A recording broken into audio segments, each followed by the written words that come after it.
Hello, this is Kara from Kara Tarot, and today is April 1st, and I have something really special today as I begin my deep dive with the Tarot Minchiate Bomarzo by Amparo Aguirre. This brightly colorful rendition of the traditional Tarocchi Minchiate. I've actually opened the box before I've ever really looked through it to put it in another video about play, because one of the fantastic things about her deck, and this is the tuck box that it comes in a regular tuck box.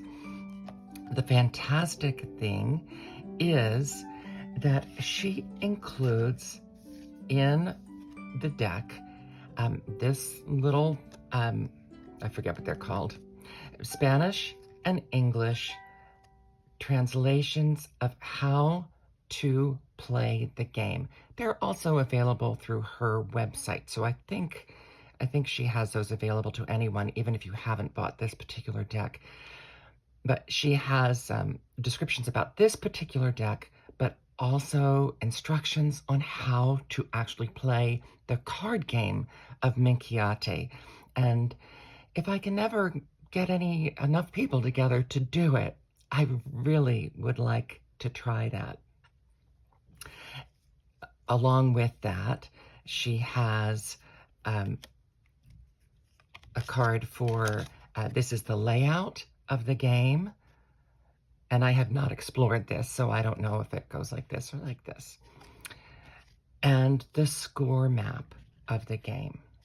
And I'll be referencing that a little bit when I point to a couple things on a few of the cards. So that's in addition to having an incredibly colorful, beautiful rendition of this traditional Minchiate tarot.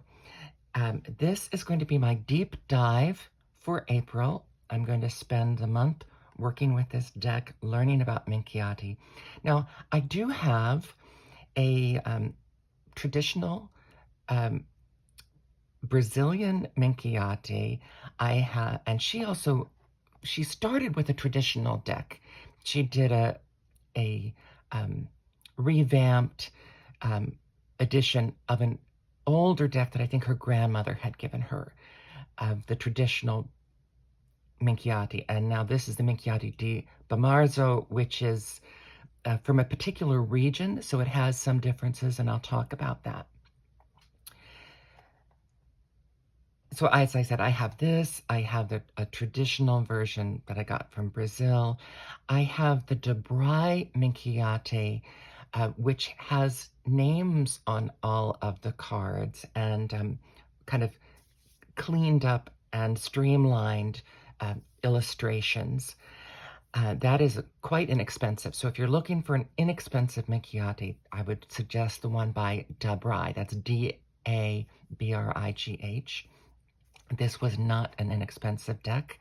It's another Minchiate that I have is the Tarocchi of Mr. Freiburg, and he has an expansion deck which turns his regular deck into a Minchiate deck.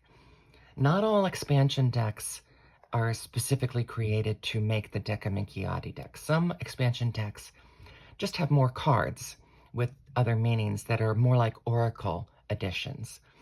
The Freiburg has the expansion deck to make it a Minchiate. And, the one by Il Meninghello, which is incredibly traditional.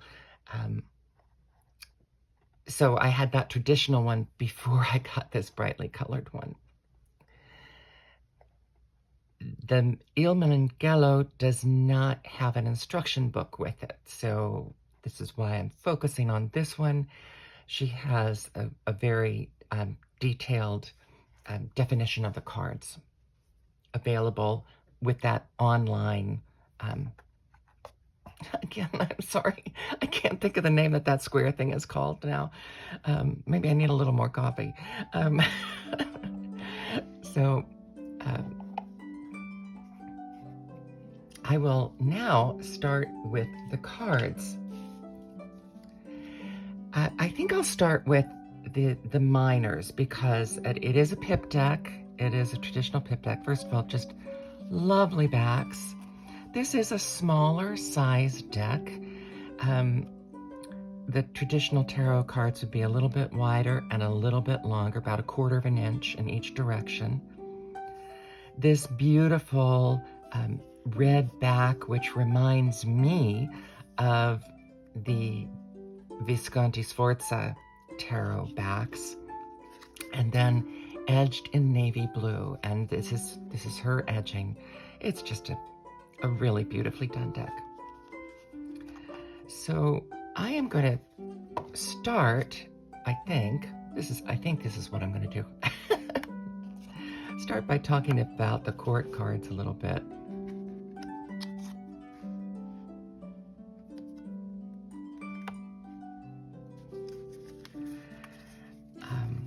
You can see these bright colors. So we have the kings, the queens, the knights, and all of the knights in this deck are half human, half beast, and the pages. Now, you notice these little corner markings. My understanding is these are part of the game. And so that's those. We have the swords and the wands. Now we have the pentacles.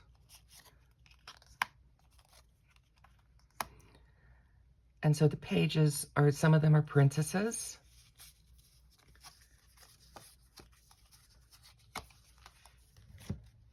And the cups.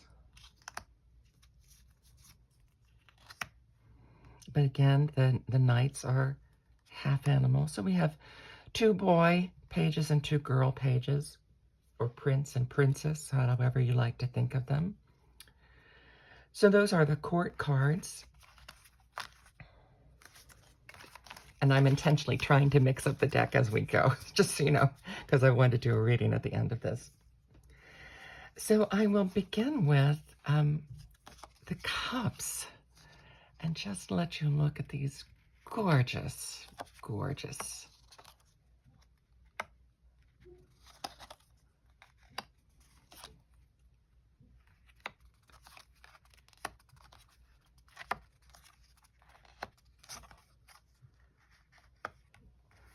There is a kind of copper-colored gilding on these cards.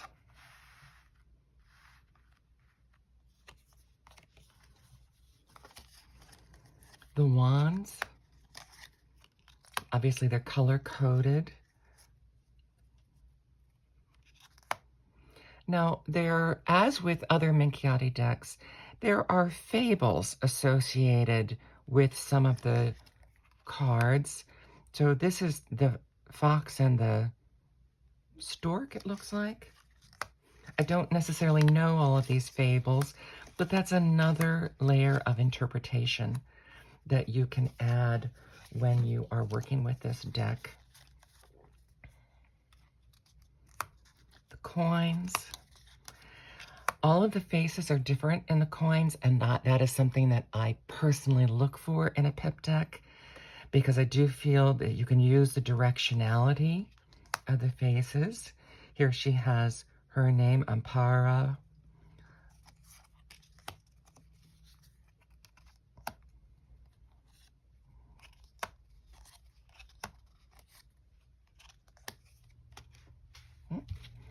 And the swords.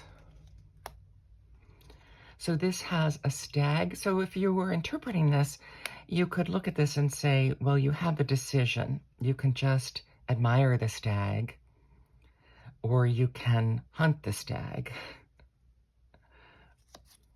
That's just an example. This is the Greek myth of, I forget the names of the brothers who were raised by a wolf or nursed by a wolf, which lends certainly a different layer of meaning to the Three of Swords. Here we have Pegasus with the Four of Swords. The swords seem to have more of these than other. This is the chicken and the dog at the gate. There's a cat and a peacock. The hare, and so now here we have the Eight of Swords. We also have vanity there, and we have a rabbit kind of digging a hole. I have not yet, in looking through the online book, I have not yet found anything about the miners and the stories of those images, but it is extensive, and my plan is to print that book out, especially if I ever intend to play the game. So here we have the Ten of Swords, and we have, looks like two bears, but it looks more like they're dancing around a maypole, so that gives you a much more, and a flower and flowers inside, much more positive images. As I said, I'm intentionally trying to mix up these cards, and then I have the court cards.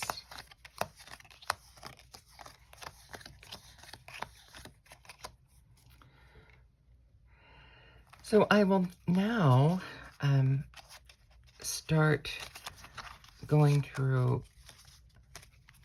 the majors, because here is where we have some differences.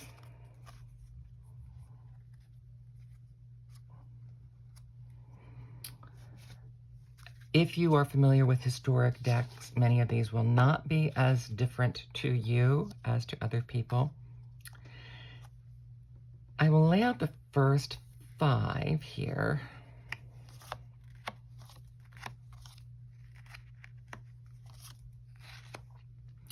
Now, in a lot of decks, these are the Magician and then 4 popes. And different, pretty much in every Minchiate deck I've seen, they handle these differently. Some of them rename them to be more like the traditional tarot cards. Some of them have the High Priestess and 3 popes. Here, she has this as, she calls all of these popes the Pope of Magician, the Pope Empress, and some of them, this would be the High Priestess. And in older decks, this is often La Pépesse, the female pope. The Emperor of the West and the Emperor of the East is traditional, and here she's made it the Emperor and the Papess. So you have Empress, Emperor, Papess, which would be the equivalent to some people of the High Priestess. So that position is switched in this deck. And then she calls this the Pope of the Lovers. So that's just in her book, she calls all 5 of these first majors popes. Then we move into some of the other majors. And one of the things about Minchiate decks is they have all of the virtues included somehow. So temperance, that is a virtue. This is strength, fortitude, justice, another one of the virtues. The Wheel of Fortune, and the Chariot. Now right away, you see there are different orders here. The Chariot is number 10 in this deck, and these orders are different. And one of the things that she has talked about is that in all of the different regional decks, many of these majors came in different orders, and it had to do with things that were going on in that region, and sometimes with people that were depicted on that card, that everyone in that region, they would have known who that was and what that was. Now here's a card that many would recognize as the Hermit, but this was the time card, and that is true of many non-Minchiate decks at this time period, that this could be the time card. The deck that I'm using as one of my weekly decks that I just did a reading with, the Minchiate Tarocchi, also has time. I would say in this deck you could use this as time and the Hermit, because usually the Hermit is the star card in decks that have the time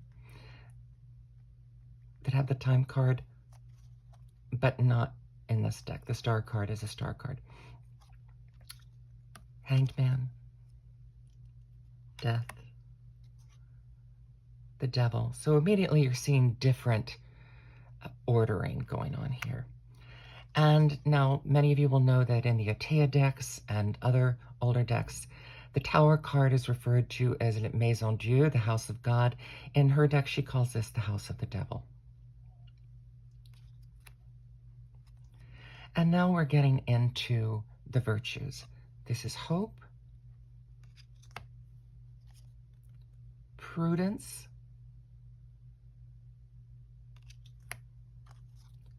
faith, and charity.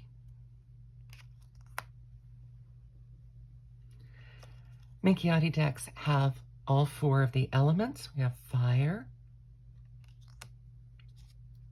water, earth, and air.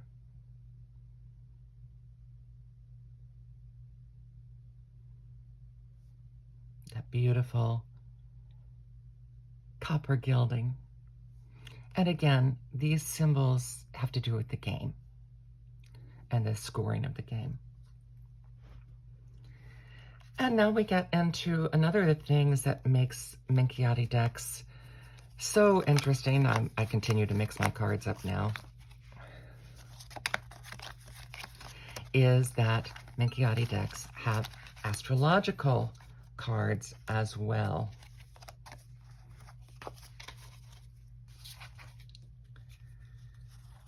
And you may be surprised at the order of these. Libra, Virgo, which is, here's the seventh of the virtues, is purity, and that is associated with the Virgo card. Scorpio, Aries, Capricorn, Sagittarius, Cancer, Pisces, Aquarius, Leo, Taurus, Gemini. And now we get back to, and notice these cards are not numbered, the Star. And as I mentioned, in other decks from this time period, the Star will have an old man with a lantern. Here, clearly, the Star is one of the wise men from the biblical story. The Moon,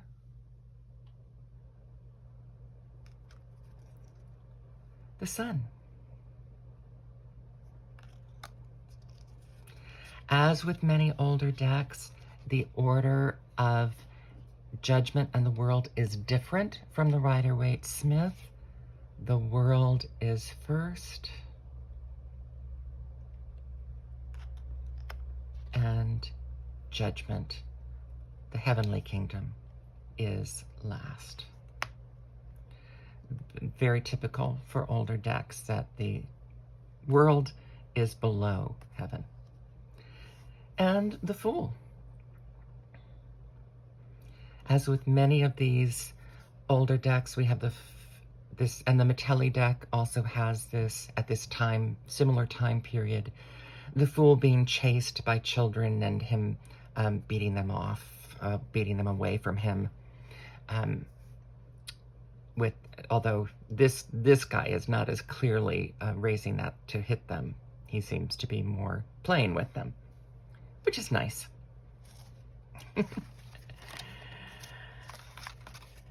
So those are the differences of the deck. Now, there are many ways, of course, to use some of these different cards. Some people keep the zodiacal cards out of the deck and then use the Zodiac card as a signifier for the reader. Others incorporate them, as I do, and I'm sure there are many, many ways over the years to work with these differently.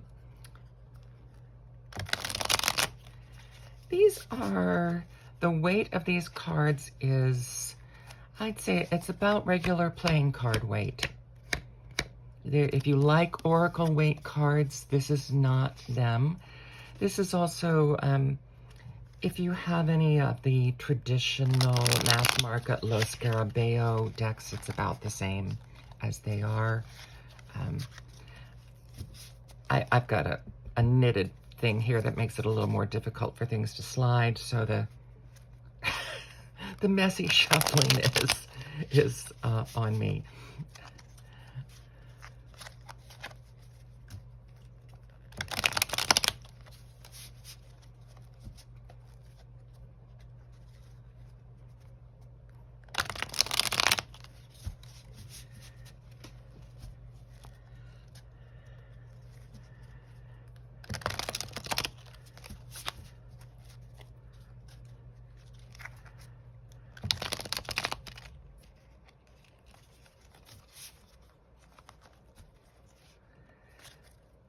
Amparo Aguirre is an anthropologist and an artist, so certainly creating this deck meshes with her multiple interests.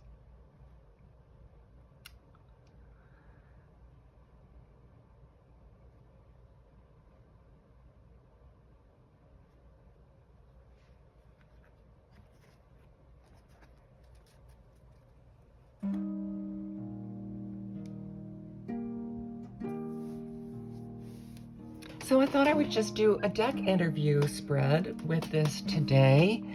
And it's the same spread that I did to close out my deep dive month with the William Blake Tarot.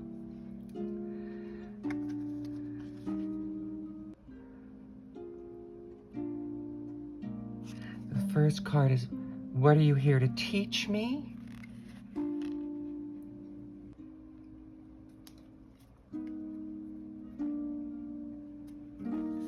What can you best be used for?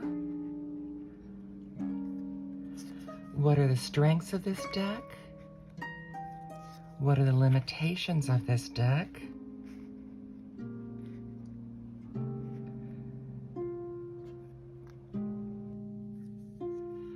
What will our relationship be like?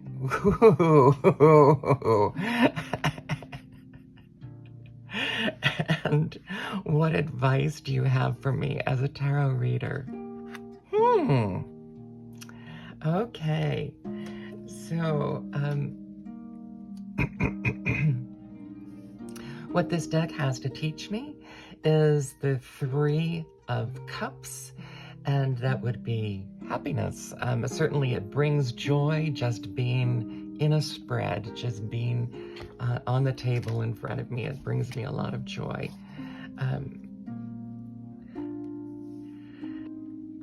How can I best work with you? This is the second question. And this would be decisions. Also, so if people are looking to make decisions, this would be a good deck to use. This could also potentially mean making money, because this is the coin deck. So this would be, and I can see this would be a popular deck with clients because it's bright and colorful. What is the strength of this deck? The strength of this deck is judgment. The strength, and that's, how wonderful. The strength so that I would expect the readings with this to be clear, and listen and heeding the call and standing up when you are called. So the strength of this deck is helping me reach a higher purpose. The weakness of this deck is the 10 of Swords. Interesting. I've already noticed that this is a rather happy 10 of Swords. So if swords are about air and conflict, and this is death and change, a death of self, a new way of looking at things, the weakness of this deck, well, I would say that looking at this card, the weakness of this deck may be that it's a little too bright. Maybe it's not good for particularly dark readings. I have noticed that this has flowers and lightness in it. And I mentioned the 3 of Swords has Romulus and Remus, that's their name, and that gives a much lighter tone to the 3 of Swords, which we'll get to in a moment. What is our relationship going to be like? It's the devil. The devil. That's what our working relationship is going to be like. Maybe it means I will become obsessed with this deck, which I guess is good since I'm doing a month-long deep dive. I do have to say, I do have some decks that doing a month-long deep dive with them would bore me. So I can see how this being obsessed and seeing things, deciding to do things in a different way, to unchain myself, those aspects of the Devil card, they may all hopefully be part of working with this deck. And finally, advice for me as a reader. The 3 of Swords, again, this is usually the heartbreak card, sadness, grief. Most interpretations today of the 3 of Swords incorporate that there is light at the end of that sadness. But this card also incorporates Romulus and Remus being nursed by the wolf. So think about the sadness in their story, lost in the woods as infants, their parents not finding them, and yet having this unexpected, unusual saving and raising. So as advice for me from this deck, I would take that to mean expect the unexpected, that perhaps that the darkness of this deck may not be as dark as others, that there is more hope to be found. I tend to be a fairly dark person, so that would all be to the good for me. So that is my new card layout. Oh, by the way, that layout for the new card reading is by WhitSundayOracle.com, and she's also at WhitSundayOracle on YouTube, which is where I came across her spread. So here you have it. Amparo Aguirre's Tarocchi Minchiate Bomarzo, this beautiful, colorful deck that I know is going to be a joy to work with this month. By the way, it has aside from the gilding, it has a matte finish, It slides very well. Spreads beautifully. But it's just a joy to look at, and the blue borders. And again, the thing that really sets this apart is her code that you can go and look up not only some of the definitions of the cards, but also the instructions for the game, which she has in Spanish and English. She includes a score map. And I forgot to say, she also, in the book, has some poetry or verses that were associated with each one of the major cards. And Amparo, I will contact you separately, but because I do audiobook readings professionally, I would really like to record those. So I'll just asking you here, but I'll contact you privately to get your permission to go ahead and record that bit of your instruction book while showing the cards.